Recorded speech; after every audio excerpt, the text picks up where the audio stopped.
महाराष्ट्राचे पहिले मुख्यमंत्री आदरणीय यशवंतराव चव्हाण यांची जयंती आपण साजरी करतो आहोत।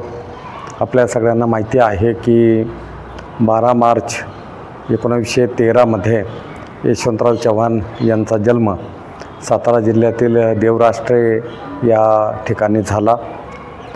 यशवंतराव चव्हाण हे केवळ महाराष्ट्राचे पहिले मुख्यमंत्रीच नव्हते, तर त्यांनी केंद्रामध्ये संरक्षण मंत्री म्हणून, उपपंतप्रधान म्हणून, त्यांनी त्यानंतर पुढे अर्थमंत्री म्हणून आणि कृषीमंत्री म्हणूनही त्यांनी कामकाज पाहिलेले आहे।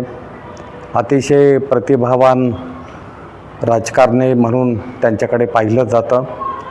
1 मे 1960 महाराष्ट्र राज्याची स्थापना झाल्यानंतर पहिले मुख्यमंत्री होण्याचा मान यशवंतराव चव्हाण यांना मिळाला।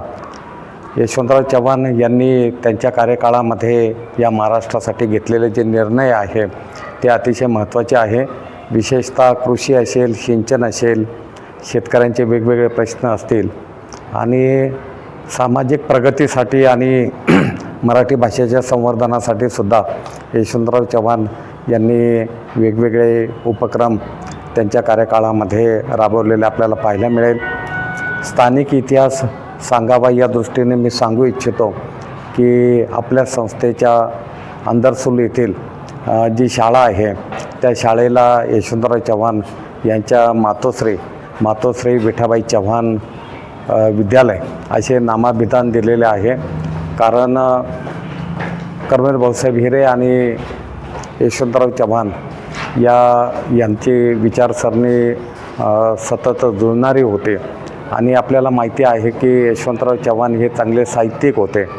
युगंधर असेल, त्याचबरोबर त्यांचं सह्याद्रीचे वारे असेल आणि त्यांचं जे आत्मचरित्र आहे कृष्णाकाठ, हे अतिशय प्रसिद्ध अशा प्रकारचं त्यांचं साहित्यलेखन आहे।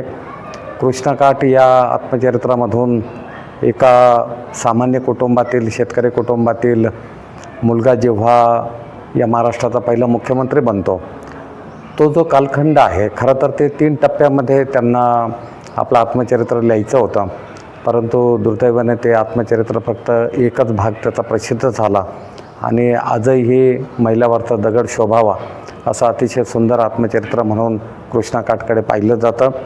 यशवंतराव चव्हाण यांनी साहित्य संस्कृती मंडळ असेल किंवा मराठी भाषेसाठी केलेले जे प्रयत्न आहे ते अतिशय महत्त्वाचे आहे। त्यामुळे यशवंतराव चव्हाण यांचा आदर्श आपल्या सगळ्यांपुढे आहे। या समाजासाठी आपण काही देणं लागतो हे आपण सगळ्यांनी सतत लक्षात ठेवलं पाहिजे। आज आपल्या सगळ्यांच्या वतीने आणि मी व्यक्तिशः यशवंतराव चव्हाण यांना अभिवादन करतो।